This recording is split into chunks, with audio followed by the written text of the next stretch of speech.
계속해서 대구 경북 소식 전해드리겠습니다. 선거 최대 이변은 민주당 장세용 후보가 구미시장으로 당선된 걸 꼽는 사람들이 많습니다. 박정희 전 대통령 고향인 구미가 확 달라질 거라는 기대가 큽니다. 신병철 기자입니다. 전임 시장이 추진한 박정희 기념 사업은 1,100억 원이 들어갔습니다. 지난해 말 완공한 새마을운동 테마공원은 사업성이 없습니다. 구미시와 경상북도가 서로 운영까지 떠넘기면서 애물단지가 됐습니다. 공사가 진행 중인 박정희 역사자료관도 사정은 다르지 않습니다. 장세용 당선인은 새마을운동 테마공원에 민족 독립운동가들을 기리는 공간을 만들겠다고 공약했습니다. 박정희 대통령과 연관시킨다든가 새마을과 연관시켜서 아주 예민하게 생각하는 분들이 있기 때문에 많은 논의, 아주 수기 민주주의의 틀 안에서 서로 협조하는 관계가 이루어져야 된다, 이렇게 생각을 합니다. 도시정책 전문가인 장 당선인은 도시재생 뉴딜 사업을 적극적으로 추진할 계획입니다. 문재인 정부 주요 정책인 50조 원 도시재생 뉴딜 사업 자금이 주 재원입니다.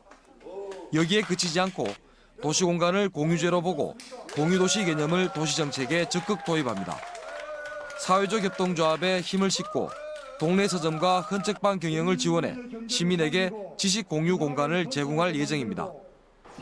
노동자가 10만 명인 산업도시인 구미. 장세용 당선인은 구미시가 그동안 자본과 기업주의 중심 사고만 해왔다면서 노동 권익 향상을 약속했습니다.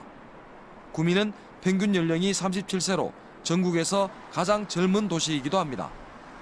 아이 돌봄 서비스 지원 확대와 같은 육아 복지 정책도 적극 추진할 계획입니다. 그것은 제 공약이 단순한 경제도시에 끝나지 않고 문화도시, 스포츠도시 등 나아가서 육아에 좋은 도시 또는 노동자들을 행복하는 도시 등의 다양한 공약을 통해서 지난 세월 박정희 마케팅과 성장 위주의 정책만을 고집했던 구미시. 장세용 당선인의 참신한 시도가 좋은 결실로 이어질 수 있을지 주목됩니다. MBC 뉴스 신병철입니다. 정치 다양성을 위해서 한 선거구에서 4명까지 뽑는 4인 선거구가 이번 선거에서는 무산이 됐죠. 그래서 이번 6.13 지방선거에서는 하나의 선거구에서 2~3명씩 뽑는 중선거구제로 치러졌습니다. 선거 결과는 역시 걱정했던 대로였습니다. 조재한 기자입니다. 석 달 전 대구 선거구 획정위원회는 기초의회 4인 선거구 6곳을 신설할 것을 결정하고 대구시 의회에 제안했습니다. 하지만 대구시 의회는 한 번에 2명만 뽑는 2인 선거구로 나눠 선거구를 확정했습니다. 선거를 치른 결과 8개 구군 의회 116석 가운데 한국당과 민주당이 112석을 차지했고 나머지 군소 정당은 사라지다시피 했습니다. 4년 전 6회 지방선거에서의 특정당 싹쓸이가 여당 바람을 타고 양당 구도로 바뀌었지만 군소 정당의 설 자리는 나아지지 않았습니다. 4인 선거구가 무산되면서 진입 장벽이 여전했던 탓입니다. 선거구 획정 과정에 오류가 그대로 나타난 결과라고 생각을 하고요. 앞으로 만약에 다음 선거에서 우리가 이 문제를 심각하게 고민할 때는 좀 다양한 정치 세력이 진입할 수 있는 선거제도의 개혁이 필요한 시점이라고 말씀드릴 수 있을 것 같습니다. 특정당 일색이던 대구의 기초의회가 중앙정치 예속에서 벗어나기 쉽지 않은 거대 정당, 양당 위주로 구성됐습니다. 대구의 기초의회가 양당 구도로 재편됐지만 군소 정당과 정치 신인의 진출을 돕기 위한 4인 선거구제의 무산으로 지역의 정치 다양성 확보는 여전히 숙제로 남게 됐습니다. MBC 뉴스 조재한입니다. 이번 6.13 지방선거 결과 여성 당선인은 단체장보다 비례대표 의원에 집중됐습니다. 대구 경북 지역에서 여성 광역기초단체장 당선인은 광역단체장은 여성 후보가 아예 없었고 기초단체장은 대구에 2명이 있었습니다. 전국적으로도 여성 광역단체장 당선인은 없고 기초단체장은 8명으로 지난 6회 때보다 줄었습니다.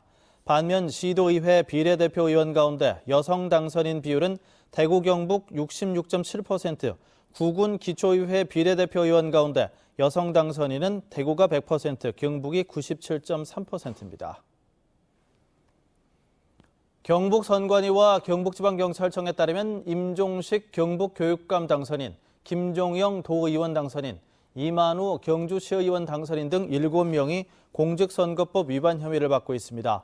임종식 도교육감 당선인은 지난해 12월부터 최근까지 기획사 대표에게 홍보 관련 콘텐츠 기획 등 선거 관련 활동을 하게 하고 활동비 명목으로 3,330만 원을 주기로 계약한 후 1,700만 원을 제공한 혐의로 선관위로부터 검찰에 고발됐습니다. 김종영 도의원 당선인은 선거 공보물에 허위 사실을 공표한 혐의로, 이만우 경주시의원 당선인은 선거 구민에게 기부 행위를 한 혐의로 수사 대상에 올랐습니다. 내일 밤 9시에 킥오프하는 러시아 월드컵 우리 대표팀의 첫 경기 스웨덴전에 맞춰 지역 곳곳에서 거리 응원전이 펼쳐집니다.